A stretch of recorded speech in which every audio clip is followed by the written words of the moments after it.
Okay, so let's talk about those 3 steps that I'm going to offer you today. And step 1 is it's probably a good idea to jot down your thoughts regarding your health, just in general, or specifically about the sticky issue that you're dealing with. And then I'd like you to put a little T or F beside each and every thought that you're having.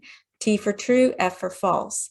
If you don't really know, you can ask yourself if that thought is something that God would say to you. If he would not say it, forget it. It's not true, right? So the thoughts I just mentioned, those examples just a moment ago, let's go through those really quickly and decide if they're true or false. I'll never get well. False. The word never and always are always, can I say that? That seems like a paradox, doesn't it? But they're going to be false because first of all, we'll never know if you can never, right? And so we don't even want those words in our vocabulary because they de-energize very quickly. And where's the hope in all of that to think, oh, I'll never get well. It's a lost cause. I give up, right? Okay, that's pretty hopeless. How about my condition has ruined everything? Okay, there's another word, that word everything. It's almost like always. It's this all-encompassing. It leaves no room for any exception. So it's false because I'm sure this condition hasn't ruined your ability to text someone that you love and say, hi, how are you doing? It hasn't ruined your ability maybe to study if you're a student or working toward an important degree or a certification.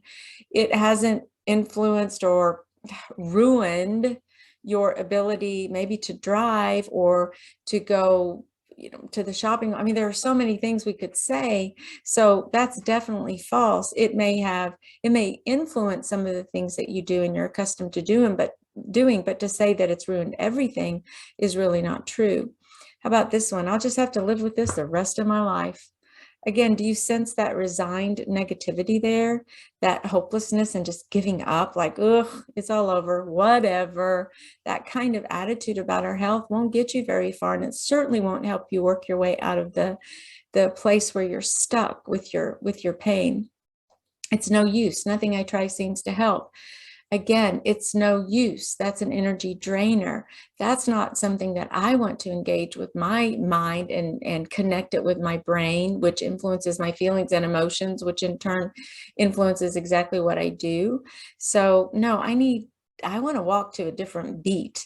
And besides, I don't think God would say that it's just no use. How about, why does everybody else have such good health and then there's me? Well, you probably recognize that as the comparison trap. And it may be true that some people, not everybody, but some people are enjoying that optimal health that you're after and that you would love and that you would enjoy. But appearances can be deceiving. And who knows what some of these healthy, robust people have come through, or what kind of chronic issues and pain they're dealing with or have dealt with. You don't know until you ask. So start asking people, hey, how do you stay so healthy? Start asking and see what they say about that. Nobody's had to deal with the pain I'm experiencing. Again, just like always and never, we have nobody and everybody. Those are words that ought not be in our vocabulary because it's not true. We don't know these types of things. And then here's another one. Of course, I should feel lousy. I'm just not young anymore. Yikes.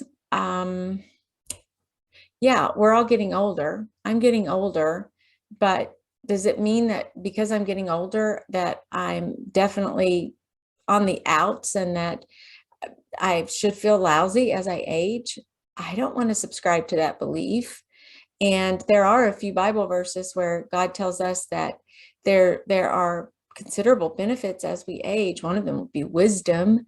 And I can't think of the verse about the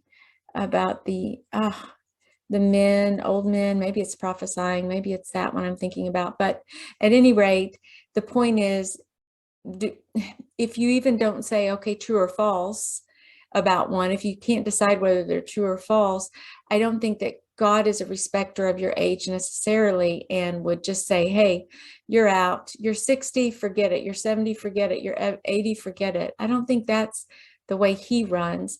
Even some people were really, really, really old when they first got pregnant.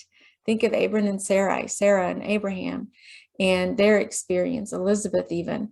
So I'm not going to use age as an excuse or justification, even though certain issues may present that did not present when I was younger. I want to do my very best to stay as healthy as I possibly can, no matter my age. And I think you do too. And then the last one, I can't exercise.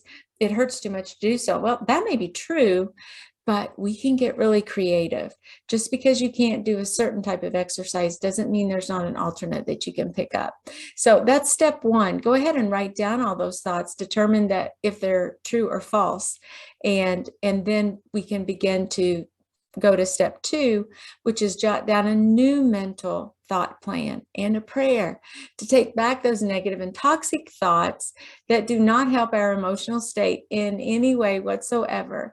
And this new strategy or plan doesn't have to be elaborate. It can be something like this. I'm going to read a little teeny prayer. It's like 2 sentences or 3.